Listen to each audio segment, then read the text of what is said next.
Dragnet. Ladies and gentlemen, the story you are about to hear is true. The names have been changed to protect the innocent.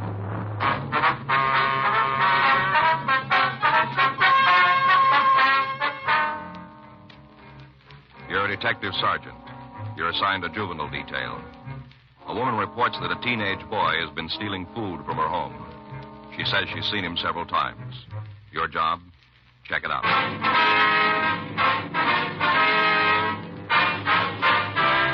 Dragnet, the documented drama of an actual crime. For the next 30 minutes, in cooperation with the Los Angeles Police Department, you will travel step by step on the side of the law through an actual case transcribed from official police files. From beginning to end, from crime to punishment, Dragnet is the story of your police force in action. It was Tuesday, April 12th. It was warm in Los Angeles. We were working the day watch out of juvenile detail. My partner's Frank Smith. The boss is Captain Powers. My name's Friday. I was on my way into the office, and it was 7:57 a.m. when I got to the second floor of Georgia Street Juvenile. Squad room. Now, don't try to tell me you needed 3 hours to make a simple phone call. He was arrested at 1 o'clock this morning. That's right. I didn't hear about it until after 4. Now, why weren't we contacted immediately? My wife was half out of her mind. We're sorry about that. Oh, morning, Joe. Morning. Mr. Neff, this is my partner, Sergeant Friday. How are you? This is Vincent Neff's father, Joe. I see. Were you in on this thing, too, Friday? That's right. Took both of you to arrest a 15-year-old boy, did it? We made the arrest together. Why? Well, I'd be ashamed to admit it. Well, just what seems to be the trouble, Mr. Neff? My boy's in jail. He's been there all night. Yes, sir. I found out about it a couple of hours ago. I want to know why I wasn't called at once. Well, sir, we called you as soon as we could. Your son wasn't carrying any identification. He refused to answer our questions. We had no way of knowing who to contact. Well, he was scared, that's all. You can't blame him for that. How'd you get his name if he wouldn't tell you? You beat it out of him? The other boy we picked up decided to cooperate with us. No, just bet he did. He wanted to shift some of the blame. My son's done anything at all, anything he shouldn't. You can be certain that Lemmert kid put him up to it. Mm-hmm. Vincent doesn't even know what this is all about.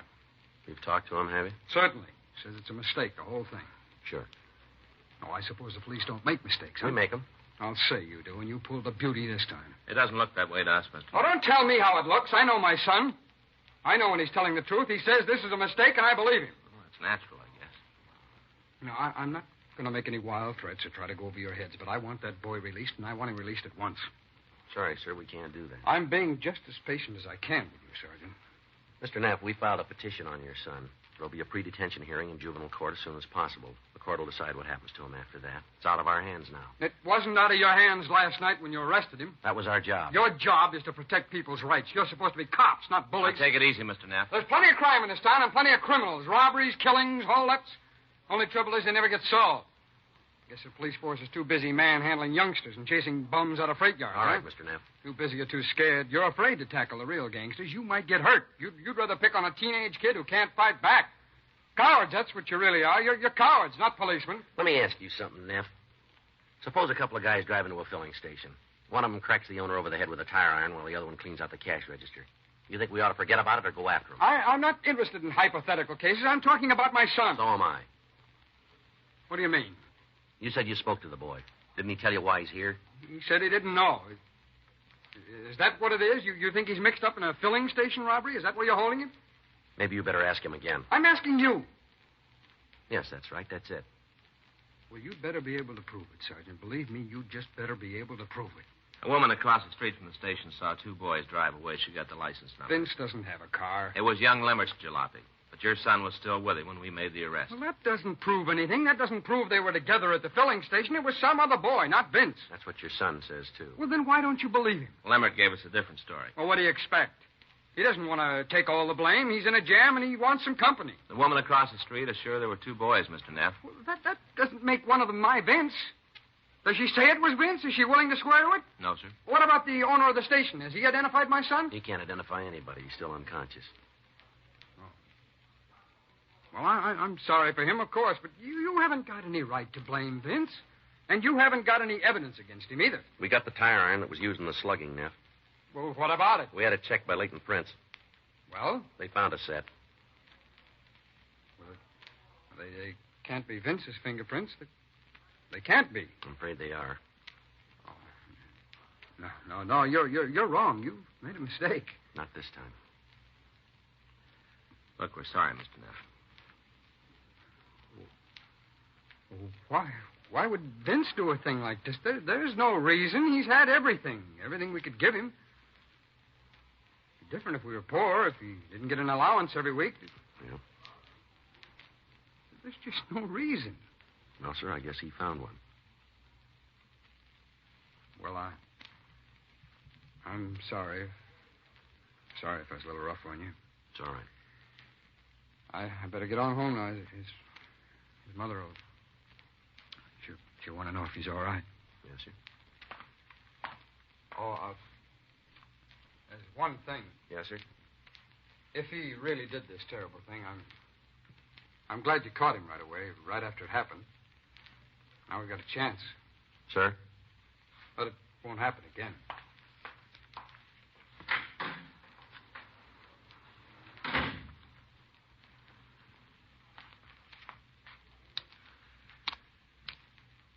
What do you got there? Oh, I didn't realize I still had it with me. What is there? Well, it's one of those puzzles with numbers. You move around, try to line them up. Oh. Kids brought it home last night. I was showing them how to work it. Guess I stuck it in my pocket. Mm-hmm. It's real easy, Joe. There, see? I've got them all in order. That's funny. Why, what's the matter? Nothing. I just had a couple out of sequence, that's all.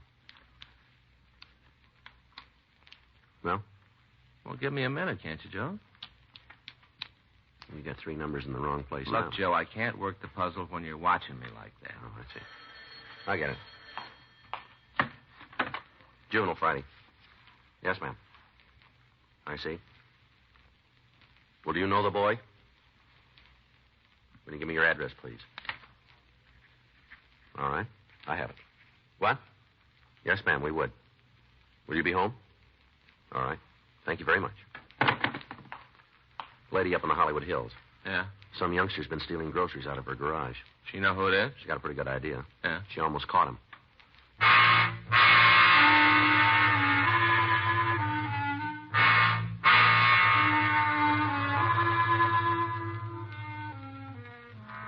Frank and I left the office and drove out to a hillside address on Edgewood Drive, 2 miles north of Hollywood Boulevard. It was 9:17 a.m. when we got there.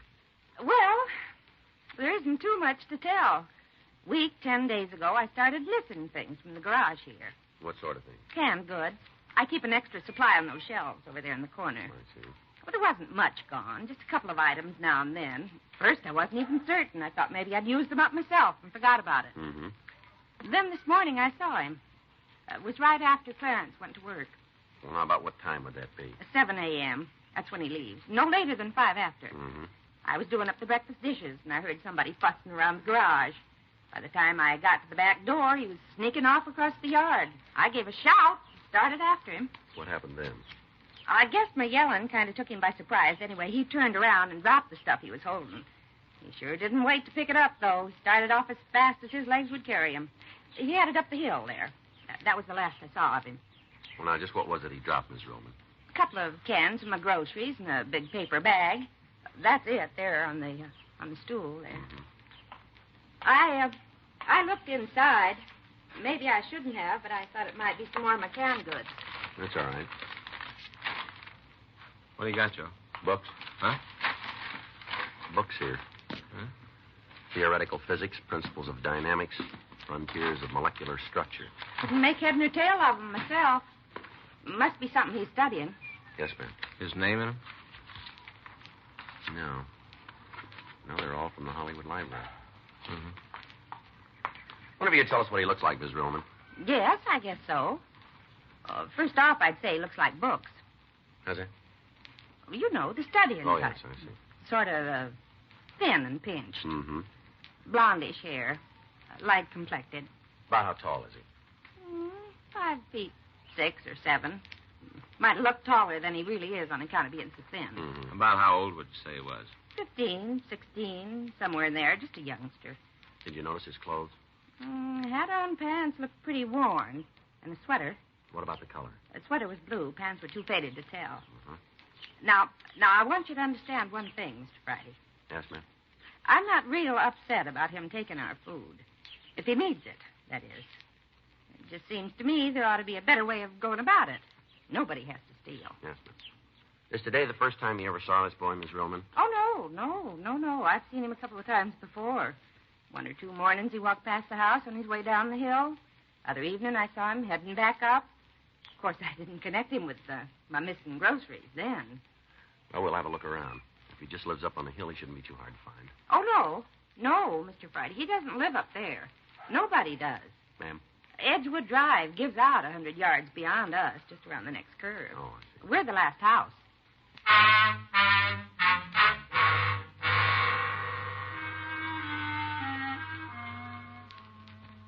"9:32 a.m. Frank and I left Mrs. Roman. We drove up to the end of Edgewood Drive, and we got out of the car. Well, she's right, Joe. What's that? No place for anybody to live around here. I think you were way out in the country. Yeah. Frank? Huh? Over there, halfway up on the slope. Where? See? Right behind that tree. Oh, yeah. What's it look like to you? I don't know. Oh, I guess. Why? Maybe that's where he set up housekeeping. What are you talking about, Joe? Well, didn't you ever try when you were a kid? Try what? Hiding out in a cave?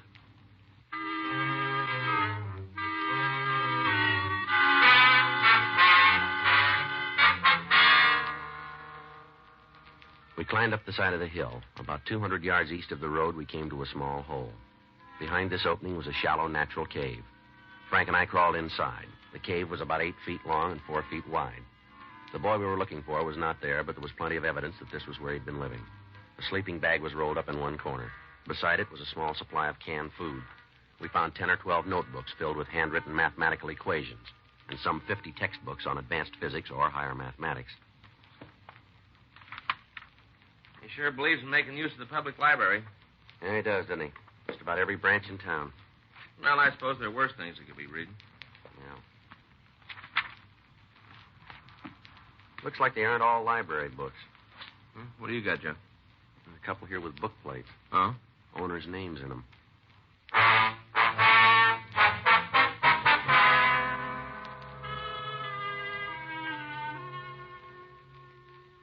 Book plates in 3 of the texts indicated that they were owned by a person named Carl Winderman. All the other volumes were the property of various Los Angeles libraries. We contacted the office and made arrangements for another team of juvenile officers to stake out on the cave. On our way downtown, we stopped off at the Hollywood Library. We showed the librarian several volumes which belonged to that branch. Her records indicated that the books had not been checked out. She had no idea who had taken them or when. 11:13 a.m. We put out a local with the boy's description, and we checked with missing persons. As far as we could tell, he had not been reported missing. 11:46 a.m. Frank and I made several calls to branch libraries. They all said that the books in question had been removed from their shelves without authorization. We checked the phone directories for the name Carl Winderman. At 12:06 p.m., we reached him at his office at Bradfield University. Yes, sir, I see. Well, it'd be up to you, sir, any time you say. That'd be fine with us. Yes, sir. Well, thanks very much.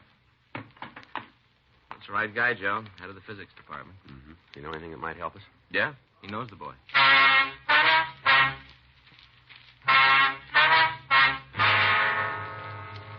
4:16 p.m., Frank and I drove out to the Bradfield campus. We met with Dr. Carl Winderman in his office on the second floor of the science building. Yes, I've talked to the boy several times. Mm-hmm. Did you know he had these books of yours? Of course, I loaned them to him. Oh, I see. How'd you happen to meet him, Doctor? It was here at the university. Yes, sir. He came to see me. He had read some articles of mine. He wished to discuss them. What's that? It was not presumptuous. He has a brilliant mind. Extraordinary. I see. And he also wished to inquire about enrolling. He asked about a scholarship. Mm-hmm. I tried to discourage him for a year or so at least. He's very young. Did he say how old he was? 18, that is what he told me. I'm afraid it is not the truth. About how old would you say he is? Perhaps 16. Do you know his name, sir? Peter. And his last name? I suppose he told me, but I'm afraid I do not remember. The typical absent-minded professor. What about his family? Did he mention them? No. I imagine they are not well-to-do. The way he was dressed, the inquiry about a scholarship. Yes, sir. Did he say where he lives? In Los Angeles, that's all. Mm-hmm. Wait, I think he did mention something about recently coming to California. Mm-hmm. From one of the eastern states, Pennsylvania, perhaps. You wouldn't know which town, would you? No, I'm sorry. Is there anything else you can tell us about him, Dr. Winderman? Well, I would say he is an happy boy. You say he's unhappy? Yes, sir. What do you mean? Lonely, aloof. It must be very difficult for him. Other people. Children his age, he would be unable to talk to them. They would have nothing in common, even adults. I see. A brilliant mind does not necessarily make for a well-adjusted person, especially in one so young. Well, thank you very much, Dr. Winterman. Leave you one of our cards. If you should hear from him again, would you get in touch with us, please? Yes, of course. If there's anything I can do for Peter... It's very kind of you. Is he, in some kind of trouble? Well, we don't know yet, sir. I did not mean to pry. Forgive me. Well, the fact is he's been borrowing some books that don't belong to him. Books? Yes, sir, from libraries around town. To want to read, to want to learn. Is that such a serious crime? It does not seem like one to me. Yes, sir. And is that all he's done? Well, he's taken some other things, too. Food, canned goods. Yes, of course, I should have known. When he was here, I should have known. Beg your pardon? But it has been so long since I've seen one. What's that, sir? A boy who is hungry.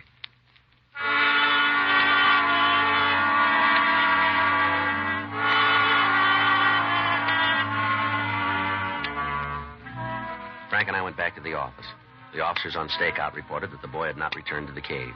The stakeout was continued. 7:48 p.m. You still fooling with that thing? Oh, I wasn't even thinking, Joe. It just happened to reach in my pocket. Let me see. Did you get him in order yet? I wasn't trying, Joe. I told you I didn't even know I was fooling with it. I get it. I wasn't trying. Yeah. Juvenile Friday. Yeah. Uh-huh. Whereabouts? Okay. We'll be right over. Thank you. Kid walked into a grocery store, walked out without paying for his groceries. Sound like our boy? Store's on the corner of Green Street and Edgewood.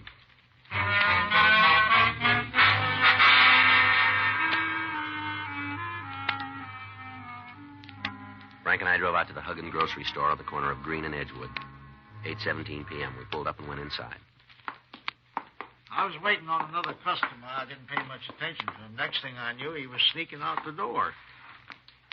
Yes, sir? What can I do for you? We're police officers. This is Frank Smith. My name's Friday. You from Central? That's right. I'm Davis, Hollywood. Did you get a description here? Yeah, my partner's out looking around. I'll give him a hand. Okay, thank you. Say, will you take care of the report? Yeah, we will. Thanks.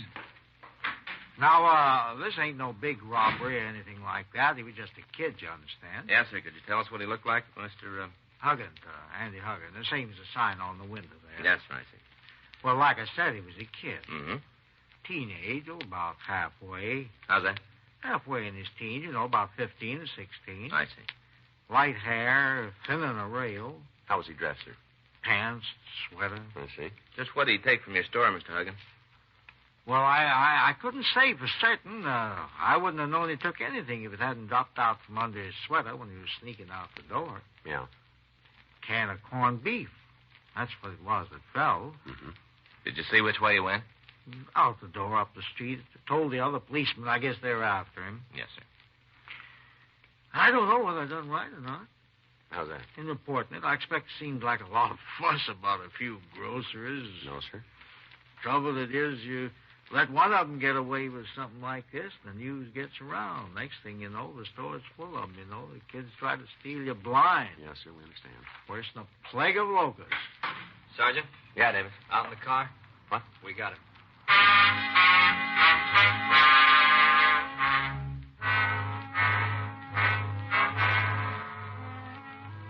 The patrol car officers had found the boy hiding in an alley a few blocks west of the grocery store. We transferred him to our vehicle and drove him down to Georgia Street. 9:46 p.m., we took him up to the interrogation room for questioning. Sit down, son.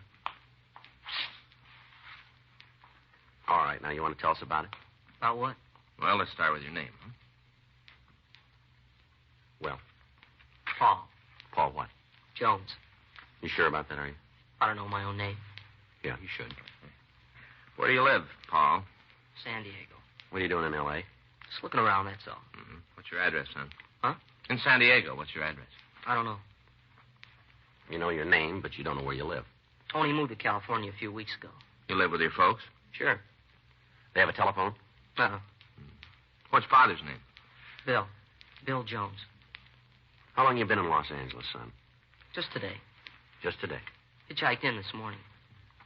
Did you ever hear of a man named Carl Winderman? Who's he? Now, look, Pete, you're not doing yourself any good here. Did you hear what I said? My name's Paul. Why'd you steal that stuff from the grocery store, son? I don't know. What kind of an answer is that? You're in trouble, Pete. Serious trouble. Am I? All right, you won't tell us, we'll tell you. You didn't come to Los Angeles today. You've been here for a couple of weeks. You've been living in a cave up in the Hollywood Hills. Yeah? And this grocery store tonight isn't the first time you've gotten out of line. Why'd you take all those books, son? What books? Well, just shows you how much these college professors really know. Huh? Like that Dr. Winderman.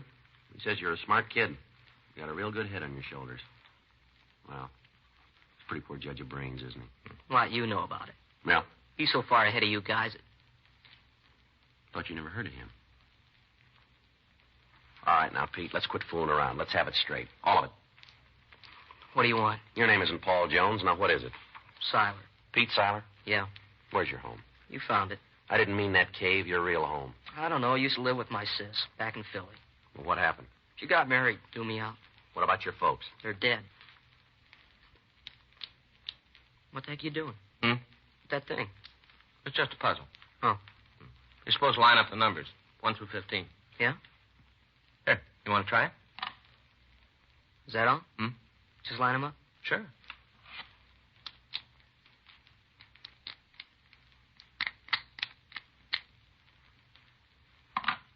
Now what? Oh, that's it, I guess. Oh, Why'd you come out to California, Pete? wanted to go to college. Thought maybe I could study physics. Did you finish high school? No, not the history and English part. What do you mean? Science and math, I finished them a couple of years ago when I was a kid. Just how old are you? 16 almost. Mm-hmm. Be harder if you didn't look at it. Huh? That puzzle. Yeah? You know, let the guy see it first so he knows just where the numbers are. Oh, yeah. Then make him work it with his hands behind his back. For memory. Oh. Be harder that way. Yeah. I'll show you. Go ahead, mix them up. Okay. I thought you were going to memorize it first. I did. Take a look. I get them right? Yeah. It's harder that way, though. All right, Pete, now let's go back to it. Hmm? Why'd you take all those books? I wanted to study them. I was going to return them when I was through. I couldn't get a library card, not without a real address. What about the canned goods you've been stealing? It wasn't much, just enough to eat. Mm-hmm. What's going to happen to me now? Well, that's not up to us. Huh? What do you think ought to happen? Well, I don't know. I don't see where I did anything so wrong. You don't, huh? Well, did I? You stole books, you stole food. You caused us a lot of trouble. Yeah. Well, you're the whiz at math, aren't you? Huh? You add it up.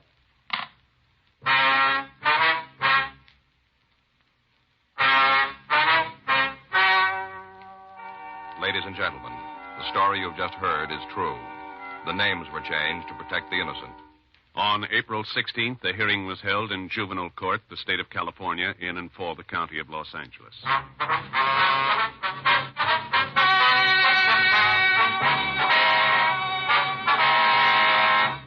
Peter Ellis Siler was made a ward of the juvenile court and was placed in a foster home.